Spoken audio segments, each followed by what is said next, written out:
July 26, masampat taabi-abi sa wikang agta kasiguran dumagat. Umuupa na ang tubig sa ilang mga binahang lugar sa bansa, mga kapatid. Pero para po sa ating mga kapatid, maging handa pa rin, lalo't sabi ng Pag-asa, magpapatuloy pa rin po ang mga pag-ulan hanggang weekend.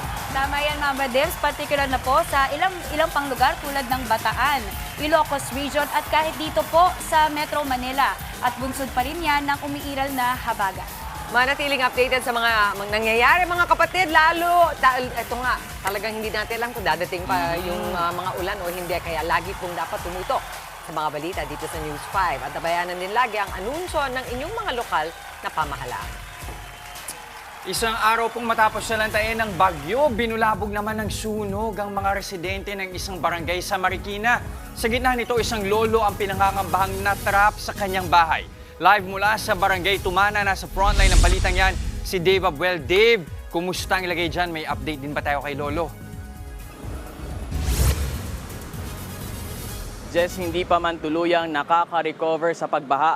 Nasunog naman ng ilang mga bahay rito sa Tumana, Marikina kaninang madaling araw. Kasarapan ng tulog ng mga residente nang sumiklab ang sunog sa Pipino Street mag-aalas 3 kanina. Pagod pa ang mga tao mula sa paglilinis at pagdispatsa ng mga nabahang gamit. Agad sumugod ang mga bumbero at wala pang isang oras ay naapula na ang apoy.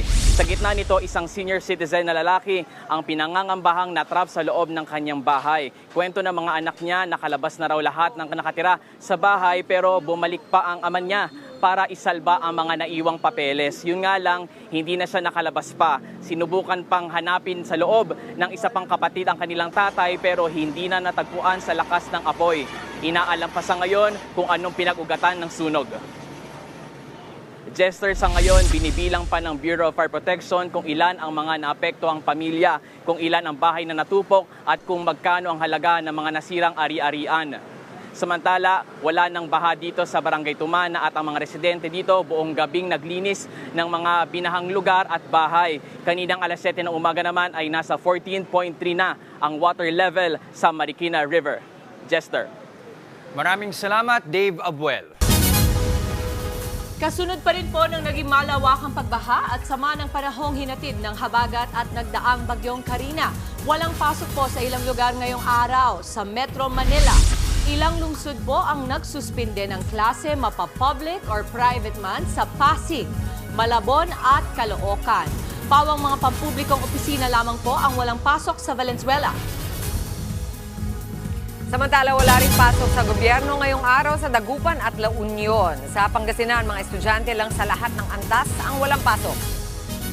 Sa gitnang Luzon, walang pasok pati trabaho sa gobyerno sa mga probinsya ng Tarlac at Bulacan.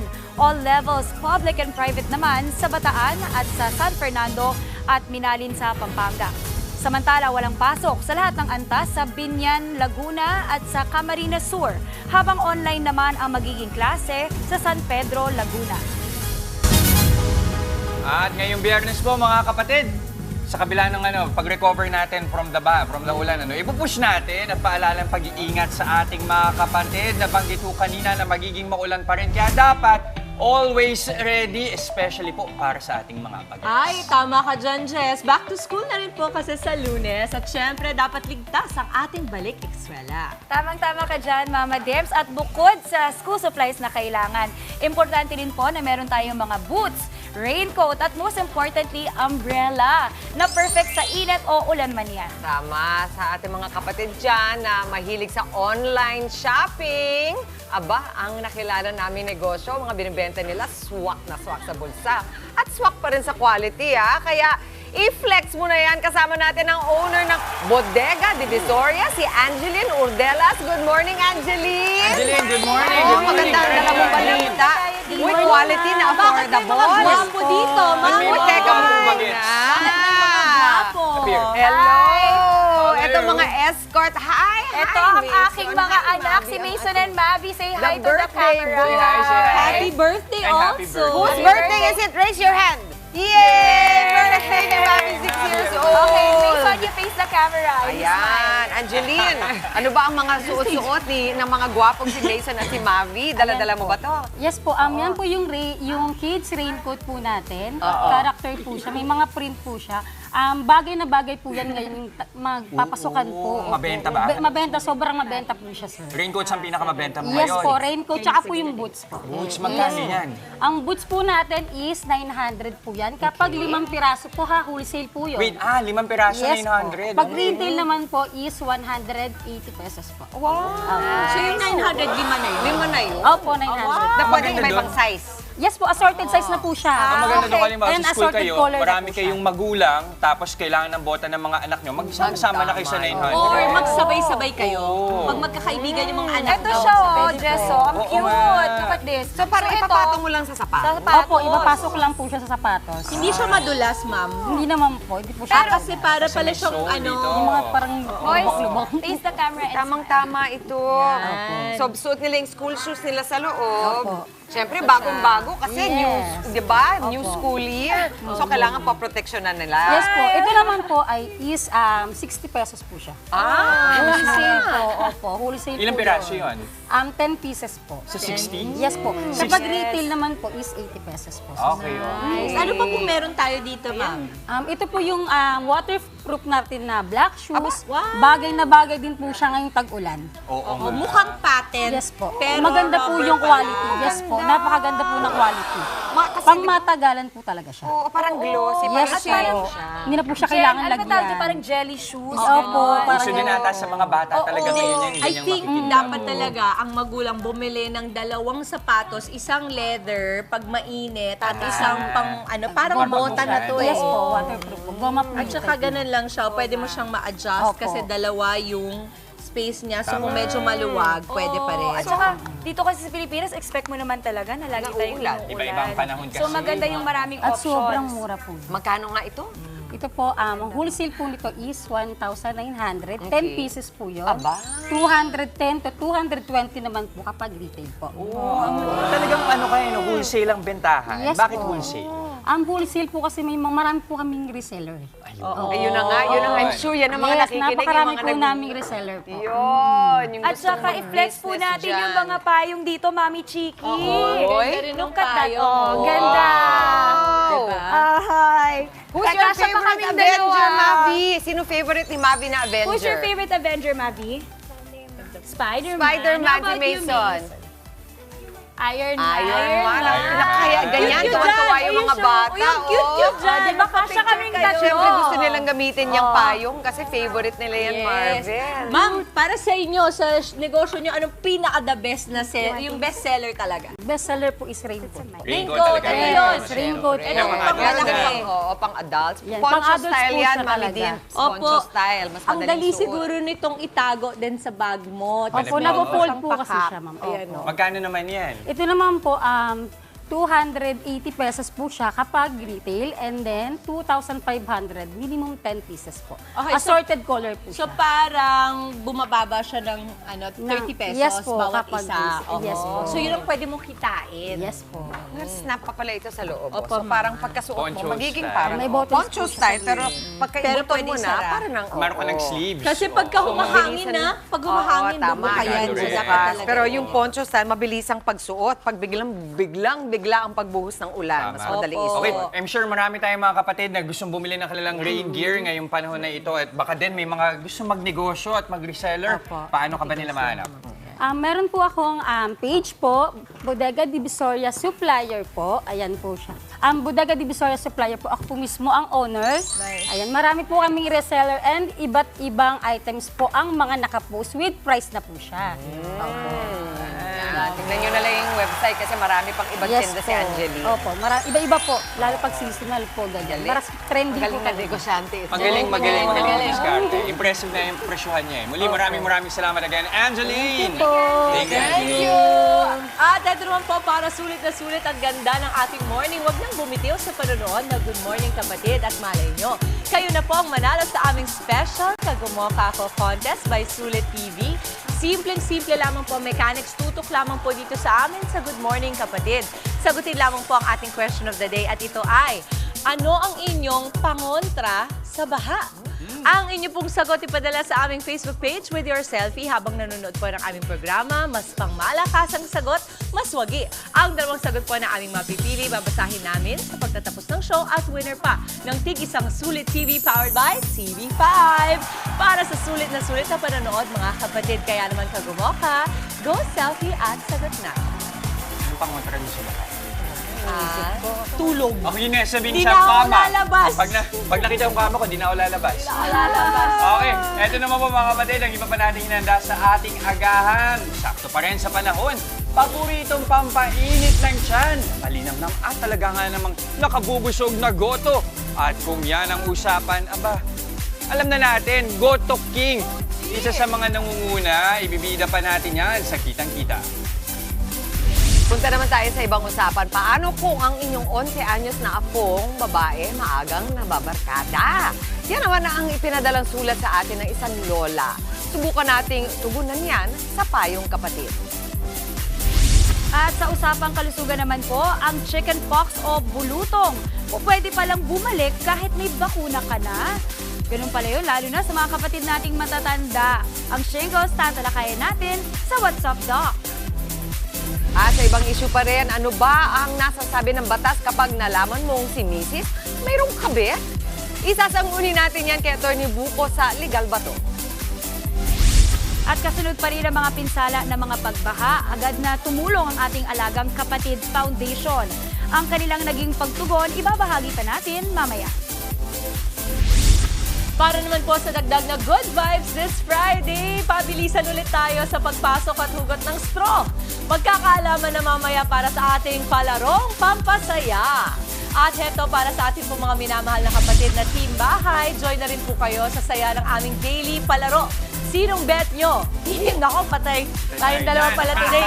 Team Dimples o Team Jess. Dito po, ako pong iboto. Joke lang. I-comment na ang inyong bet with your location sa aming Facebook Live at mamaya pipili kami ng isang maswerteng kapatid viewer na nakahula kung sino po ang panalo sa aming palaro. Siyempre, winner yan ng instant 500 pesos worth of loan. Hindi mga kapatid, sige, i-concede si Dimples. Wow! Dimples na, bibigay ko na. Wala pang panalo this weekend. Wow! Hoy! Kasama kita sa team na yun, ha? Tuloy-tuloy lang ang pagdudok mga kapatid. Magbabalik ang inyong paboritong kasalo sa umaga. Good morning, kapatid!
Nagbabalik po ang Good Morning Kapatid. Alam niyo mga kapatid, kung Filipino go-to comfort food ang pag-uusapan, may isang naghahari lalo na kung tag-ulan. Paano ba naman? 40 years na naghatid ng masarap na goto ang Goto King. Yan ang ibibida nating negosyo dito sa Kitang-Kita. Kapag malamig ang panahon, hindi mawawala ang mainit-init na goto.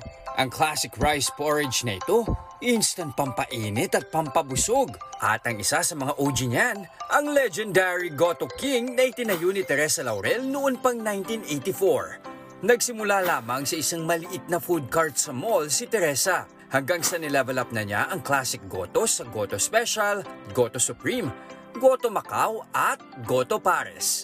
At para mas ramdam ang pagiging hari ng mga suki, may merienda, dessert at ulam na ring mabibili. Ngayon, 24-hour restaurant na ang Goto business ni Teresa na umabot na sa Visayas at Mindanao hanggang sa Abu Dhabi. Patunay na ang pagsisikap ang pinakasikretong sangkap para lumago ang isang maliit na negosyo. At live po nating makakasama ang owner ng Goto King, si Miss Teresa Laurel. Ma'am, good morning. Good morning, good morning. Salamat po sa pagpunta sa amin, ma'am. Anytime. Ayan. Ma'am, kwentuhan niyo kami. Kasi ang Goto King, syempre, classic na yan. Maraming Pinoy ang Yes. nakakakilala, lalo kapag kailangan mo talaga ng mainit. Halimbawa sa gabi o di kaya pag umuulan, isa sa mga iniisip agad natin, Goto King. Paano ba nagsimula yung Goto King? Actually, nagsimula ako as a caterer. Tapos, noong 1980s na uso yung mga goto-goto. Oo. Maraming goto, may mga cording pangalan pa, yung gano'n. So, Oo. medyo nahirapan kami isip ko anong name. So, sabi namin, sige, Goto King na lang para tayo na yung hari. Tama. Oo nga, maganda yun. Pero magkano yung kinailangan yung puhunan noong dekada 80 para masimula ng isang goto business? Parang we spent 50,000 kasi 50,000. may cart, tapos yung mga security deposit sa mga malls Mall, at saka at saka mga uniform, gamit, Oo. equipment. Pero kasi yung dekada 80, yung 50,000, malaking halaga na ho yun nung 80s, ano? Kaya saka nasa pwesto ko nyo kasi sa mall, sa Cubao. Kaya naman medyo malaki din talaga yung gastusan. Anong kayo nagsimula? Saan kayo nagsimula na pinaka-goto? Ano yung classic na ginawa Yung ninyo? Goto King, saan kami nagsimula? Sa Shoemart. Shoemart, ayan. SM. Oo. Pero eto, nakita natin dito, ma'am, ang dami ninyo mga variants na ngayon. Hanggang ngayon ba, hands-on pa kayo? Yes, so lalo na pagdating sa research and development, pag-invento, pag-mix ng mga flavors. Right. Okay, Ako doon. ma'am, pakilala natin sa audience natin. Ano-ano ba yung mga dinala nyo sa aming goto ngayong umaga? Isa natin. Okay. Ito ay yung goto special. May Yan. hard-boiled egg at saka chicharon. Chicharon, oo. Meron din kaming, ito yung goto supreme. Supreme. Ano naman yung Supreme? Bakit siya naging Supreme? Ito, maraming sahog to. Merong squid balls, merong Ayun. gourmet tuyo na gawa din namin. Tapos Oo. crispy dumplings at chicharon. O, ito parang alam ko na to Ano to, Parang may pare? pares tayo dito Perfect ba ang pares ng goto? Yes, yes. Ayan, alam nyo, ang dami nating goto rito. Parang hirap naman kung ako lang kakain ito mag-isa. Para mandamay na marami. tayo, tawagin na natin ang Tikim Squad. Siyempre! Hello! Dimples, Maui, Meet, Ma'am Teresita. Ayan. Wow! Ayan na, lang. kuha agad siya. Kuha agad, siyempre, din para nilagay. saan ka nandito tayo? Mamaya itabi mo Yes, sa akin. yes. Ito ba, may isa pang humabol dito. Mami Chiki. Okay, Hindi pwede okay. kainin ng diretso. Perfect. Ma'am, ano ba ang sikreto ng Goto King habang tinitikman nila Dito yan? ba tayo? Ano ba ang sikreto? Bakit nag-last ang Goto King? Ang Ng ilang dekada na? Ang sikreto namin, malinis ang lasa ng Goto King. Ayun. Plus, yung ibang goto kasi, tinatawag lang nilang goto, pero lugaw yon tapos naglalagay lang ng topping. Yun nga ma'am, tanungin natin. Madami kasi yan eh. Goto, lugaw, arroz caldo. Ano ba pinagkaiba? Well, yung lugaw, walang sahog yun. Walang Okay. kahit na ano. Yung goto, ang goto kasi sa Chinese, cow's stomach. Okay. Okay. So, ang sahog nung lugaw na tawag natin goto ay yung cow's stomach. No? Ayun. Tapos yung, actually, chicken arroz caldo naman yung, Ayun. yung isa. Oo. Kinikilig po ako dahil napakaraming sili. Ay! Bicolano ba ka ba? Bicol. Opo! Taga-Albay po, Kamalig po ang mga wow, anso. wow. Anong masasabi mo, Maui? Go. Ay, ang sarap! At Ako saka po, ma'am, perfect na kukunin ko na perfect po sa ito. sa panahon. Yes, yes. Oo. Lugaw, Wow. napakasarap. Galing. Yan, meron Ma'am, pang tokwa. Ako talaga, dun muna ako sa sofa dahil uupo ako, ma'am, ng masarap itong kakainin ko. Correct. Thank you so Lumpia, much. masarap yung ma'am. fried Lumpia. lumpiang ugod namin. Wow. Alam niyo ma'am, ako yung ibang ginagawa ko, yung sauce ng lumpia, minsan binubuhos ko rin sa goto. Yun na nga, inunahan na nga kita. Ganun Nilagay din mo rin? ginawa. Okay lang po ba yun, ma'am? Oo. Iba't ibang style tayo eh. Naku, yung anghang, ang sarap. Di ba? Tamang-tama, kakagising. Kamaling pangat. Kamayan. Pinangat. I'm from Sorsogon. Ay, opo. Mami, sige ka na na. Lalo Lalo dito na kailangan dito. mo tayo mo. May kailangan O di ba? Matapos mo silang pakainin, iniwanan ka. Ma'am! Napakagaling. Diyos ko! Okay, ma'am. Para sa mga kapatid Wow. natin, halimbawa, kasi kayo nagsimula lang din kayo bilang maliit na negosyo. Yes. Kung sila gusto rin nila magsimula ng kanilang maliit na negosyo, ano yung mapapayo mo sa kanila? Well, dapat medyo kailangan masipag, do your homework, no? Yung sa gabi, magkwenta kayo, mag-isip, magbilang. Yun yung mga importante na kailangan medyo hands-on para alam mo yung nangyayari, hindi lang sa negosyo mo, kundi sa merkado. Tama. Kasi kung kagaya ng pandemic, kung hindi ka hands-on talaga, hindi mo talaga alam paano ka lalangoy Tama. nung pandemic. Saka siguro mahalaga katulad ng ginagawa ng Goto King, panatilihin consistent ang produkto. Yes, tsaka medyo costing conscious ka ngayon, Yeah. lalo na ngayon. Okay. Ma'am, imbitahan natin ating mga kapatid. Saan ba nila mahanap ang Goto King? I'm sure naman kahit sa kanto, meron at meron silang makikita. Maraming Goto King naman, so sa SM, nasa North EDSA kami, sa Fairview, we also have in Robinsons, Big R, that's a full-seating restaurant. Tapos meron kaming mga, now we will be in many Shell stations. So we have Ayan. already in Pangasinan, Ilang branches na ba ang Goto King, ma'am? mga 17 kami ngayon going. Wow, ang dami, ang dami. Uli, maraming salamat po, Ma'am Teresita. Again, Teresita Laurel ng Tix Goto na King. lang, Tix. Tix, Ma'am Tix. Okay. Ayan. Thank you, Ma'am Tix. Okay. Sarap ba? Yes. Maraming salamat muli. Goto King talaga yan ng OG. Eto po.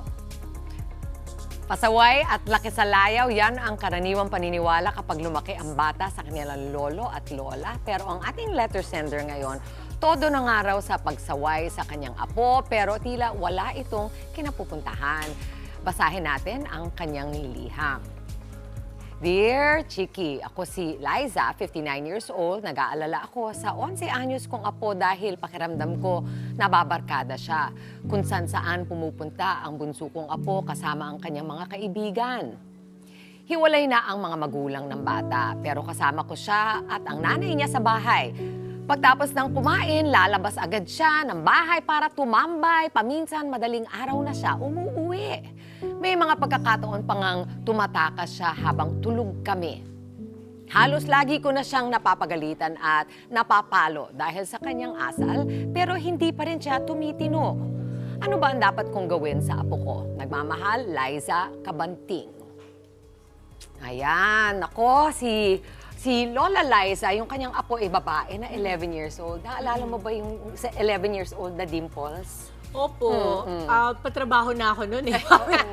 Medyo maaga akong nabigyan ng responsibilidad. So, hindi ako masyadong nakaranas ng childhood, ika nga.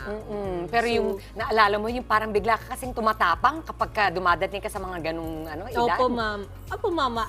Although kasi ang nanay ko, medyo siya batas. Aha. Kumbaga talagang tinitingnan pa lang ako ng nanay ko, takot na po ako. Pero dito sa natin, sa kwento natin, na, kunwari kung ako yung nanay or si Ma'am Liza, ako yung lola, baka maganda rin na tanungin kung bakit ito nangyayari. Kasi kadalasan ng mga bata, may way sila para kuhanin ng atensyon mo. At minsan, hindi naman talaga nila gustong tumakas, lumabas, pero gusto nilang kuhanin ng atensyon mo sa isang bagay na hindi nila masabi. So feeling ko, baka maganda na magtanong, communication. Oo. Maui, ang gusto ko tanong sa'yo kasi ang experience naman ng batang ito, lumalaki sa lola dahil hiwalay ang magulang. Sabi mo nga, hindi naman lahat ng setup ganon. Parang familiar yan sa'yo na Yes. medyo lumaki sa lola. Oo, well, kasi ito, medyo teenage years naman na mama nung naghiwalay yung parents ko talaga. Pero kasi ako, personal experience ko lang po to ha. Ako kasi I've always been a very obedient child. Okay. Kahit ano pa nangyayari sa paligid ko, lagi ako sumusunod.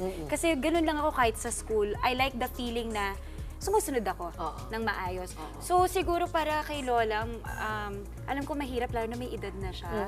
Pero siguro talaga extend natin yung patience natin. Kasi tulad nga ng sinabi ni Mama Dims, ang mga bata, minsan hindi nila ma-express ng maayos na yung actions nila is coming from somewhere. So baka kailangan ng talagang kausapin at ng masinsinan, nang malaman bakit ba saan nanggagaling to. And sana yung, siguro po yung magulang, kung maaari lang naman, magsama muna kahit not magsama physically, but to talk it out with the child.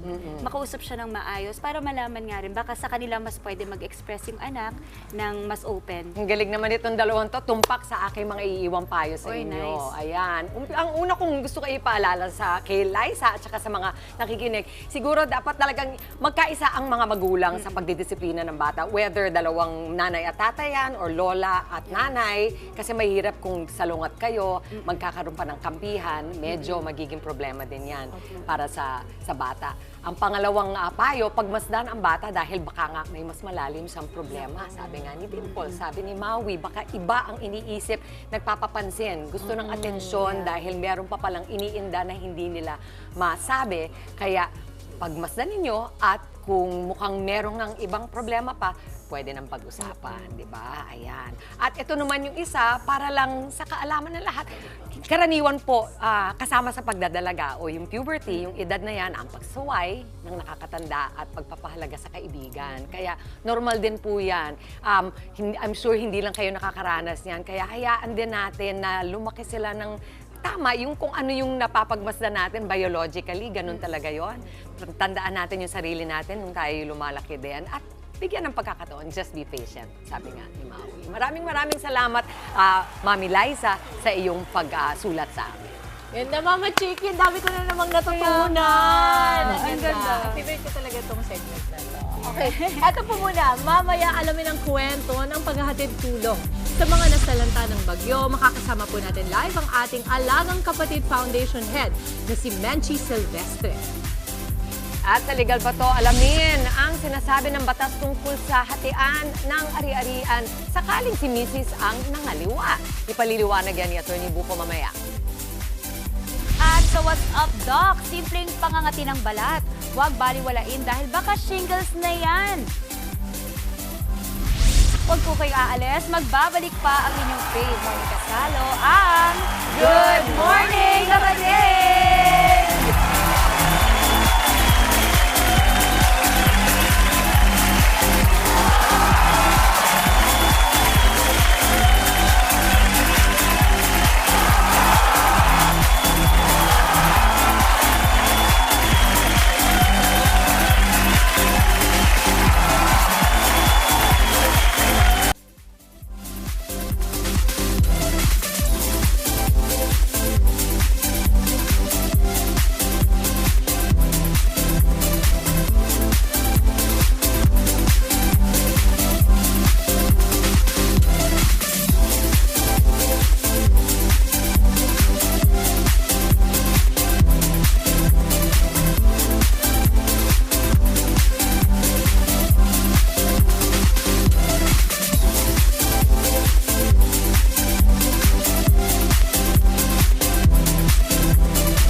Nagbabalik po ang Good Morning, Kapatid.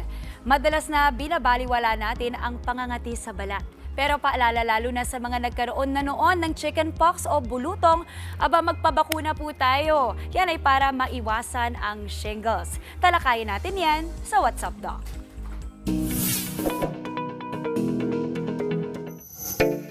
Tuwing may pangangati o pamumula sa balat, nakagawian ng pamahid o gamot agad ang hinahanap. Pero hinay-hinay lang, sabi ng mga eksperto. Baka may mas malalim na dahilan yan, gaya ng shingles. Shingles po, ito po yung tinatawag natin in medical term as herpes zoster, caused by the virus varicella zoster virus. So yung virus na ito rin po yung nagkakasanhi ng chickenpox.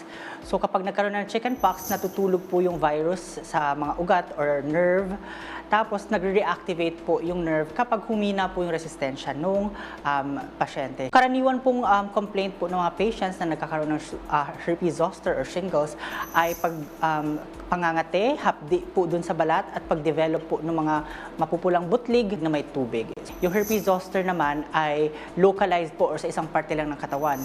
Lubos daw na nakakahawa ang sakit na ito. Kaya pinapayuhan ang mga pasyente na mag-isolate oras na makumpirmang may shingles sila. pwede pa rin po siyang ma-transmit via the respiratory route. Pero mas nakakahawa po with shingles ay yung contact po with the blisters. Lalo na sa mga may mahina po yung resistensya, katulad ng mga bata, matatanda at yung mga buntis at yung may mga sakit po. 10 hanggang 18% ng may mga herpes zoster ang nakararanas ng mahapding rashes. Tinatawag itong postherpetic neuralgia. First, pwede po siya ma-complicate with secondary bacterial infection. Pwede magkaroon ng complications like neuralgia, yung pamamanhid o pain po doon along the nerve.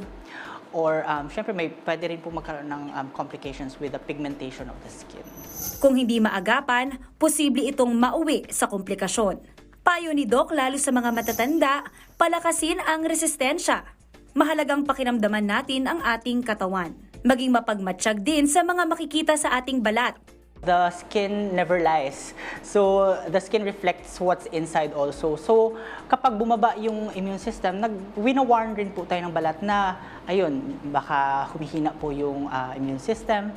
Healthy diet, proper diet and exercise would be the best strategy to help the skin also. Magpabakuna lalo kung nagkaroon na ng bulutong. Huwag ding matakot magpakonsulta dahil oras na lumala ang karamdaman, siguradong mas mapapagastos ka.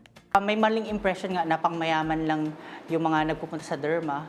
Sa mga pasyente po na hindi kayang magpunta sa doktor, meron naman po mga institutions po, yung Philippine Dermatological Society, na nag-offer ng free consults. Ayun, Mama Shingles. Nako, iba yung pag-ingat. Tama yung sinabi ni Dr. RJ. Kasi lalo na dun sa matatanda, mas matatanda. Dahil nga yung kanilang immunity, yung katawan bumababa. Kasi first-hand experience namin yan kay Mami Boots. Ito lang, itong nakadaraang taon. Hindi naman kasi yan pala, hindi nagko-complain yan si Mami Boots. Mataas ang threshold niya sa pain. Pero sakit na sakit dito nangyari. Iba talaga yung nararamdamang sakit. Masakit talaga. Pahapdi, ganun. Mahapdi. Kaya ingatan natin ang ating mga seniors lalo. Tama ka dyan. Kaya nga paalala rin ng mga doktor at ni Doc RJ, magpabakuna po, no? Para makaiwas sa mga ganito. Again, maraming salamat, Doc RJ. Eto, usapang hiwalayan po tayo. Mrs., may iba nang kinakasama? Kaya itong si Mister, nako, umalma sa hatian, sa arian. Yan ang isyong tatalakayan ni Atty. Buko sa Legal ba to? Parte ng hiwalayan ng dating magkarelasyon ang sisihan at pagtatalo sa hatian ng ari-arian.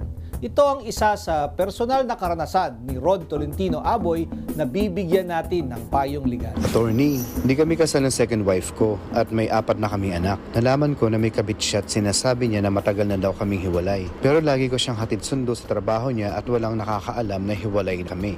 Nahuli ko siya may karelasyon na tomboy at inamin niya sa akin on that time na nahuli ko siya. May video pa rin akong magkatabi sila sa room niya kaya ayaw ko na siya tanggapin at patuloyin pa sa bahay. Kaso sinasabi niyang lahat ng biniling kong gamit sa bahay ay sa kanya raw lahat kahit hindi kami kasal. Legal ba to?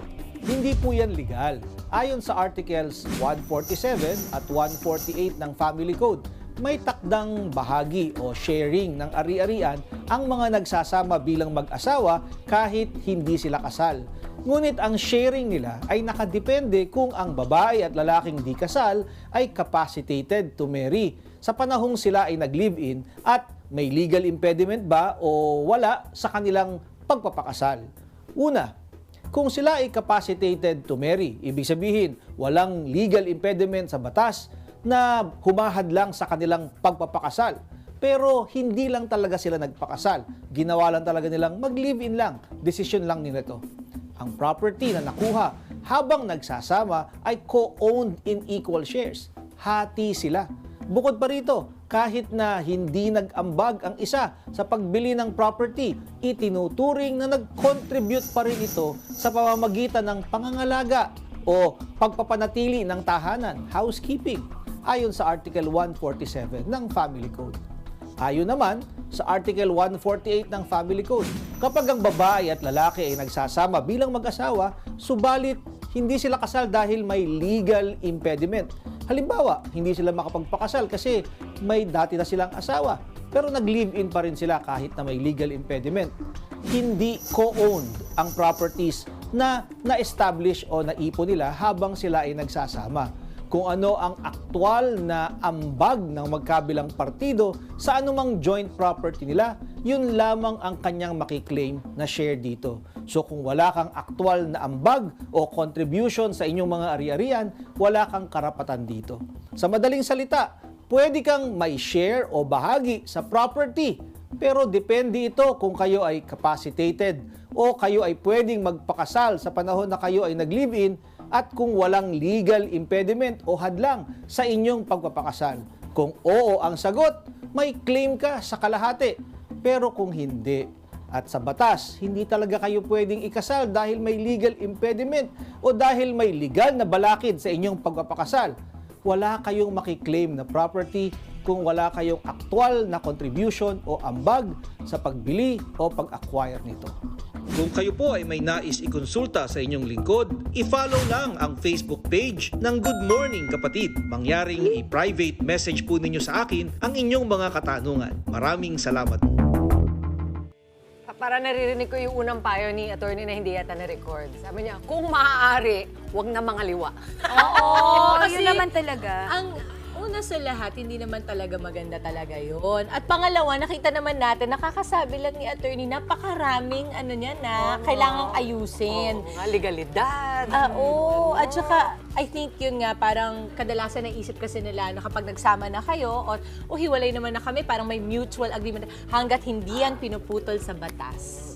Talagang conjugal pa rin. Tapos, kung yung next daw ay ibig sabihin ay kung ano lang actual na ibinigay mo. So, hirap, diba? Parang ang dami mo kailangang isipin. Actually, kung yun lang, kung dahil lang doon, napakaraming komplikasyon na mananatili ka na lang sa kasama mo, baka naman kaya kasing ayusin, di ba? Siyempre, may ibang mga sitwasyon na talaga hindi Or, na. palagi ko, Mama, kapag meron ka ng kakasamahing iba at talaga magsasama naman kayo para mag-asawa, putulin nyo na yung una. Bakit ba kailangan pang yun, di ba?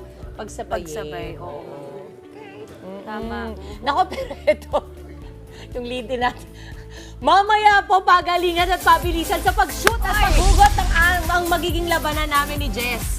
Talagang kaming dalawa naman Sino kaya sa Team Dempo, sa Team Jess ang mananalo? Abangan yan sa Palarong Pampasaya! Pero bagay yan sa ating pagbabalik ang kwento ng paghahatid serbisyo ng Alagang Kapatid Foundation. Pag-uusapan natin yan live. At isa pa po sa aming pagbabalik, nakisaya at nakipagkulitan ako sa cast ng isa sa pinakabagong sitcom dito sa TV5, ang The First Family. Sobrang excited ako dyan. Mas kikilalanin pa natin sila mamaya sa trip ni Maui. Huwag po kayong aalis. Magbabalik pa ang inyong paboritong morning kasalo ang Good Morning Kapatid!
Nagbabalik ang Good Morning Kapatid. At eto na po, umarangkada na nga ang first episode ng pinakabagong show at sitcom dito sa TV5 na The First Family. Mas nakilala natin ang Mulak family at ibang cast nito sa kanilang MediaCon. Heto po at panoorin nyo sa trip ni Maui.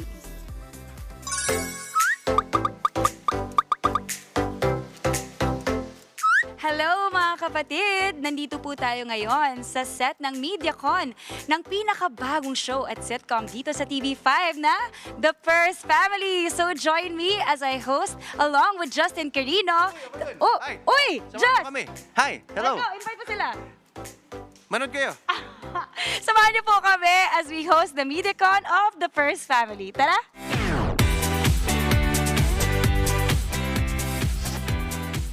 First time magsasama-sama ng Mulak family na sina Aga, Charlene, Atasha at Andres sa isang sitcom.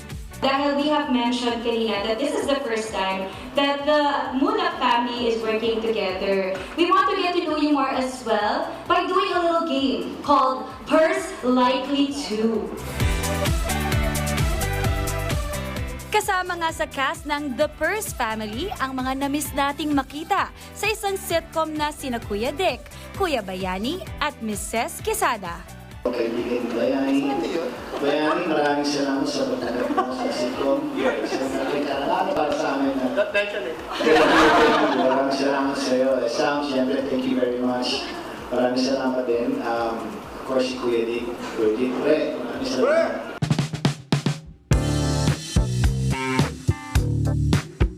Kasama ko sa tabi ko ngayon si the one and only Sir Aga Mulak. Magandang umaga sa inyo lahat. Sir Aga, what are you looking most forward to with this whole project? Ano yung mga dapat abangan ng ating mga kapatid? It's old school sitcom and nakakatawa talaga and I'm with my family.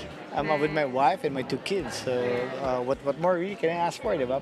At kasama natin ngayon na napakaganda na si Miss Charlene Gonzalez Mulak. What is the most challenging part about working with your kids?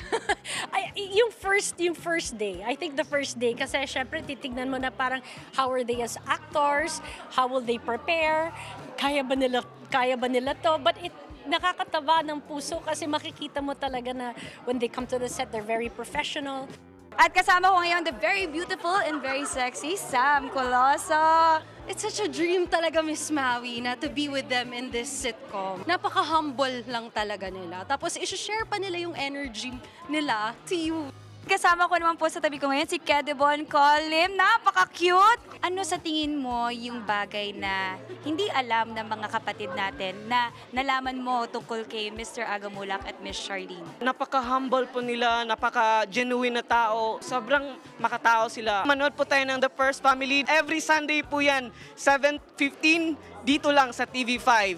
Maraming salamat. Sobrang pinasaya niyo ang aming afternoon and we are truly excited para sa bago at kauna-unahang show ninyo together on TV.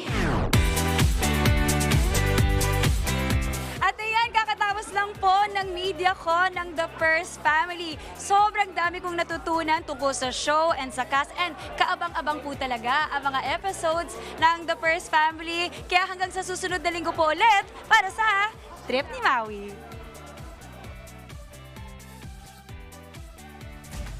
Thanks, Maui. Ayan, Sunday ulit, 7:15 ng gabi. Ito naman po, naghatid ng serbisyo at tulong ang Alagang Kapatid Foundation, katuwang ang PLDT at SMART sa mga apektado ng baha. At para ikwento yan, kasama natin ang Executive Director ng Alagang Kapatid Foundation, Ms. Menchi Silvestre, live. Good morning, Ms. Menchi. Nade-deja vu ako pag Ay, salamat, nakita din tayo ulit. Because parang the last time that we were together, nasa ibabaw kami ng flatbed sa gitna ng baha in Bulacan. At hanggang ngayon, sulong pa rin si Ma'am Menchi sa mga panahon ito. Pero ma'am, etong gaano kalawak etong Karina, anong kinaiba nito sa ibang sakuna na nirespondehan ninyo? Oh, well, reminiscent actually talaga of Ondoy. Because it was Metro Manila, Rizal, Central Luzon, nadagdag pa ito Central Luzon, Northern Luzon. Pero in fact nga, parang mas tayo yung naapektuhan dito. So when it was hitting, talagang kami, balisa na kami. Sabi namin, nako, we will be spreading ourselves thinly na naman. Ang lawak. So again, I guess the bottom line here is, mas marami kayong tumutulong, mas marami kayong naaabot. And ito yung talagang pagkakataon, lumalabas na naman ang pagbabayanihan. Yan talaga yung spirit ng Pinoy, bayanihan talaga. Ma'am, yung pinapanood natin ngayon, saan po yan? Ito ba yung sa Valenzuela? Oh, I think this was yesterday in... Nako, ay hindi, ako yan. So, that was day one. That was day one in Valenzuela. Oo, that was along MacArthur Highway. Bahang-baha yung left and right side of MacArthur Highway. Sinasalo namin yung mga nire-rescue ng mga... Kumakalamang mga tsanyan, ma'am. Tamang-tama. Ginaw na ginaw. Alam mo yung nakikita namin, ang ginagawa nilang source ng heat is yung bowl namin. Pampainit ng Tapos kamay. kaldo talaga. Ma'am Menchi, ang question ko, because of course, ang alagang kapatid, kilalang kilala na naman po tayo pagdating sa pagresponde, no? And you were saying kanina na reminiscent ito or kapareho halos ng Ondoy. Ano po ang mga kaibahan ng ating pag-aalaga mula nun sa Ondoy hanggang sa ngayon? Kasi marami na tayong natutunan mula dun sa nangyaring yun. So, ngayon talaga, that's why we're rolling out our food truck. Anong mga panahon na yun, wala pa kaming food truck. Yes. So, yun yung isang lesson namin doon na parang kailangan yata wherever we go, dapat may capability kami to cook on site. So, well, this is more applicable, well, we're in the provinces, yung ganun. Pero so here in Metro Manila, we cook it in the studio, sa aming warehouse, tapos we roll it out. Pero kaya namin siyang initin on site, ano. So, that's one. Pangalawa, itong aming food truck is a first responder food truck. May genset ito, may comms equipment from Smart PLDT. Bakit pa na tayo yung magkakapatid kung hindi tayo pagagamitin ng comms capability? So pwede mag-charge, maki-charge sa amin. And gaya nung sa Valenzuela na yun, very critical sa mga lumalapit sa amin, i-update yung mga pamilya nila na they were okay. So, mga ilang tao yung napakain nyo nung araw na yan? Okay, ang lagi namin hinahandaan para sulit yung dispatch, a minimum of 500. Pero tinaasan namin, 1,000. Kahapon I think abot ng 1,200. Wow, talaga yes. So it takes time really. Alam ng Goto King yan kung paano gaano din katagal mag-prepare. Pero again, kaya nga yung mga kababaihan din in our area in Novaliches, yan kinakatulong na namin na to prepare para hindi rin na-exhaust yung team namin. Bakit mahalaga, ma'am, para lang mas maunawaan nila, Miss Menchi? Ano? Kasi kadalasan pag relief efforts, ang iniisip agad natin yung mga delata, nakakaknay, mga bigas. Bakit mahalaga na luto na yung pagkain? Okay. Siyempre, for the first 24 hours, even less katulad niyan, wala naman silang paglulutuan. That's right. Tinangay yung mga gamit nila. And let's face it, the burden of preparing the food, lagi nasa nanay, na kay lola. Iniisip din niya paano siya maglilinis, mag-iimis ng bahay, paano niyang huhugasan yung sahig and all. So if we are to feed the family, that's one less burden of them. Pangalawa, for breastfeeding moms, it's important siya ang nourished. Kasi kung hindi siya makapagpasuso, magre-resort na siya ng formula. Diyan na mag-uumpisa yung hindi malinis yung source ng tubig, magdadiarrhea na yung mga babies, sunod-sunod na yan. So it's really important for us, nourishment muna, then later on, we follow through with whatever other services. So kung kailangan na meron kaming food items, hygiene items, yung food pack din namin, isa sa best practice namin na in-adjust na rin namin, binawasan natin ng mga ready-to-eat, pero pinasukan namin ng hard vegetables. Nice. Which is important kasi compromised na yung kalusugan ng mga apektado. Tapos, pare-pareho yung kakainin nila for the next 3 months. Processed food. So, anong sample ng hard vegetables? Kalabasa. Okay po. Matagal-tagal ang buhay nun. And munggo. Ay, oo. And munggo. Kasi iniinit din lang yun. Yes. Now, yung kalabasa din, pagka lalo na yung mga communities na pwedeng i-replant yung buto, nakita na namin yon. Pinakita nila sa amin minsan. 3 months after, ni-replant nila. Ang galing. So, ang ganda na they have gardens of their own na Naging meron sustainable pa. Yes. So, these are lessons. Communities din, pag meron mga communities na pwede kaming mag-share ng mga vegetable seeds, that's what we promote. Para din, hindi naman, we can't be there forever eh. Yes, So, yun. Empower them, provide them with whatever they can so that ma-continue din yung healthy food in the communities. Yes. Sa mga services natin, no, ma'am, vital yung inyong pakikipag-ugnayan sa mga LGU. Oh, yes, yes.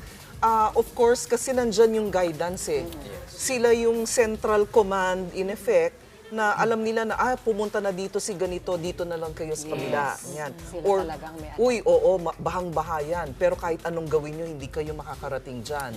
Oh, so if you really want to serve that area, we'll bring you there. Parang ganyan. So, yun, very, very important to us yung coordination either directly ng barangay, LGUs, DRRMOs, and all. Yan po.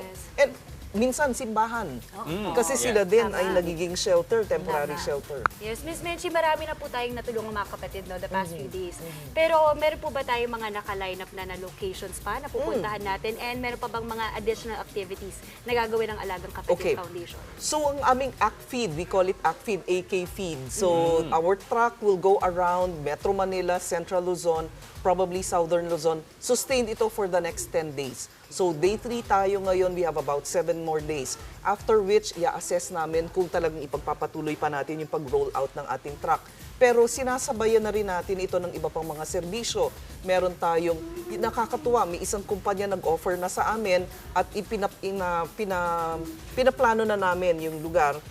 Nag-offer sila na mag-station ng mga washing machine. Wow. So habang kami ay nag-feeding, merong washing machines na libreng maglalaba ng kanilang mga damit. Kasi importante din yun. Yes, of course, our sister companies, Maynilad, Meralco, PLDT Smart, and the foundations behind it. Ayan din, kami na rin yung nagtutulong-tulong, Metro Pacific Investments Foundation. Ayan din, kami din yung mga nag-pitch in para yung 10 days na yon alam na namin kung alam na namin meron na kaming budget for it. And so if we have to increase the numbers that we will serve in a day, at least calculated na rin namin. So assured na tayo for 10 days.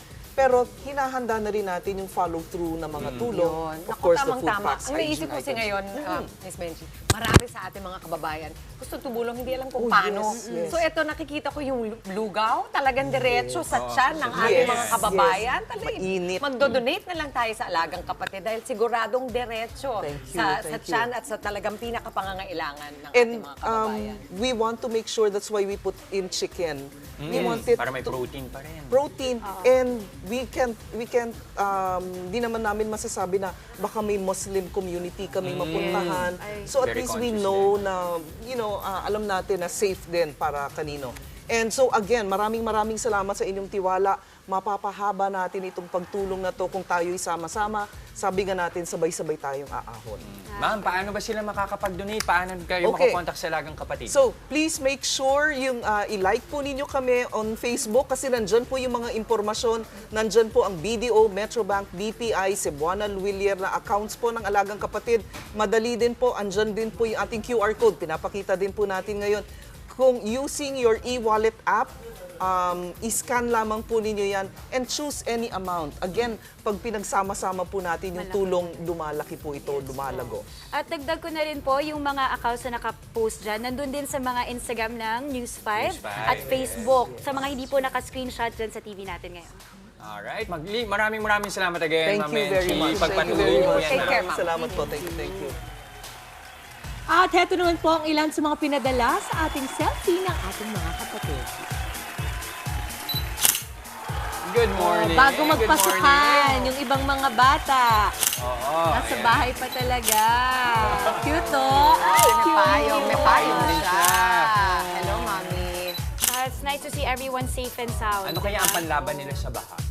Manood ng GMT. Manood ng Good Morning Kapatid para sa bahay lang. Tama naman. Ayan. Good vibes. Mga kapatid, salamat po sa pagpapadala at keep sending pa ang inyong mga selfies at answers na rin po sa ating question of the day. Ilagay nyo na rin po kung saang lugar kayo naroroon at malay ninyo, kayo po ang manalo sa aming Sulit TV para sa extra sulit na panonood.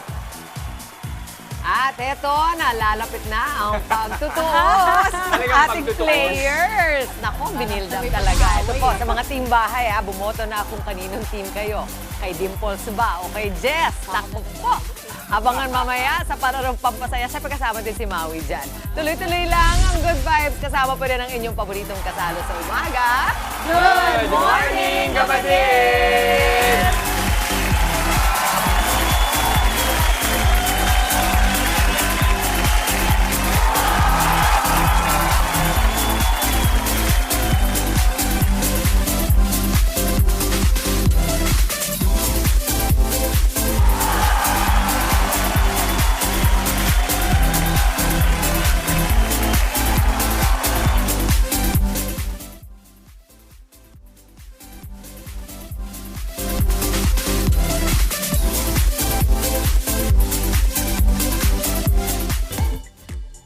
And we are back dito po sa Good Morning Kapatid. More good news pa tayo. Ang ating Frontline Pilipinas showbiz frontliner na si Khaled Karen muling na-engage. Sa mga larawang pinadala po niya sa News 5, ipinakita niya ang ilang tagpo sa kanilang prenup shoot ng fiancé na si Luke Wrightson. Na-surprise si Khaled Karen nang si Luke bigla na lang lumuhod at nagbigay ng bagong singsing. Ginawa nila ang prenup na yan sa London kung saan nakabase si Luke. Naghahanda na sila para sa kanilang kasal na gaganapin soon. Nag-propose siya ulit. I'm so happy kasi meron din siyang ring upgrade. So I got a new ring. And eto na, nandito ako ngayon sa Inglaterra kasi nga we are sorting a lot of things para dun sa wedding. And it will really be a very beautiful day. Alright, kasama niyo pa rin ang inyong paboritong morning kasalo. Oras na para sa ating kulitan dito sa Palarong Pampasaya! Naku, ano kailangan natin today? Bilis, focus at precision. Naku, yan ang labanan. At para sa mechanics, panoorin niyo po ito. Palarong Pampasaya. Pasok, hugot, straw. Ang mechanics. Labanan pa rin ng dalawang teams sa larong ito. Pipila lang ang players ng bawat team. Salitan lang sila sa paglagay at paghugot ng straw hanggang sa maubos ang players. Ang unang team na makatapos, panalo. O, madali lang. At saka alam nyo na, Team Dimples versus Team Jess. Naku, yung best friend, yung frenemies natin dito sa set. Ako maglalagay lahat. Alright, kasama ni Team Dimples si JV at si Becca. Go Team Dimples! At sa Team Jester naman, Maui and Kate. Woo! Alright. Alam nyo na, madali lang to. Malamang lalaro nyo na rin ito sa inyong mga party, okay? So lahat sila, ipapasok, iikot sa silya, tapos huhugutin. Tapos, high five dun sa inyong kasunod bago makago, okay? And 3, 2, 1, let's go! Uy, pantay na pantay. Uy, pantay. Nako, yung isa sa gitna, yung isa sa side. Ano yung masabi ko? Umikot na si Jess. Uy!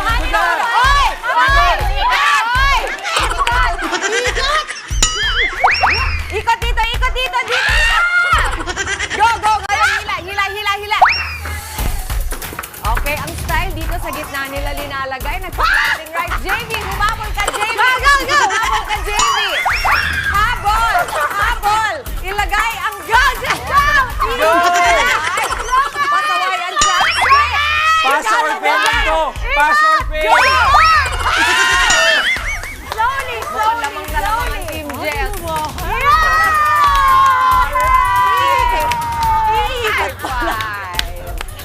Klaro nanalo. Gawa lang yan ang meron. Nakalimutan lang umikot ni Dimples. Ano na ito, teammate? Teammate kita. Dati na nanalo na. Congratulations, Team Jess! Ang Moji! Maui! Kate! Diyos ko, si Becca at si Kate. Next week kasama kayo. JV, maraming salamat din. Sino nanalo ng 500? Ang daming bumoto kay Team Jess. Alam mo, wala namang bumoto sa akin. Sabi na, hindi naman ito nanalo. Ayan na. Ayan! Richard Adrian Miliesa. Nanalo 500 pesos ang load. Congratulations. Asan yung mga papolvo nyo? Maminis nila yan. Siyempre, marka lang naman yan. Lagyan mo na. Pinapanalo talaga kita para wala kang pulbo sa news. Ayan. Mama Chicken, thank you so much. At eto naman po, may nanalo na din sa ating Kagumoka Ko Contest by Sulit TV. Congratulations po kay Jashi Lee. Sabi niya, ang pangontra namin sa baka ay bota or boots para iwas germs at iwas na rin sa tinik. Tinik? Okay. Watching from Mandawi City, Cebu. Kamusta mo diha? Panalo rin po si John William Senyal. Sabi niya, ang pinakamabuting pangontra sa baha ay ang pagtatanim ng puno. Uy, agree po ako dyan. Isa ito sa pinaka-importanting gawin upang malabanan ang madalas na pagbaha. Watching from Binangonan, Rizal. Hintay lamang po mensahe ng aming staff para maklaim ang inyong Sulit TV. And that is it para sa ating feeling hingal and hopeful Friday. Isang makabulang umaga po ang nakitid namin sa inyong mga tahanan. Kita ka rin tayo sa Lunes. Oh my gosh, Friday na pala. Kita-kits po tayo at susunod na po ang frontline sa umaga. Alright. O, kita niyo, friends naman talaga sila. Oo. Good vibes lang tayo dito. Good vibes lang. Alright. Keep smiling lang yan ang paalala ng inyong paboritong kasalo sa umaga. Good morning, kapatid!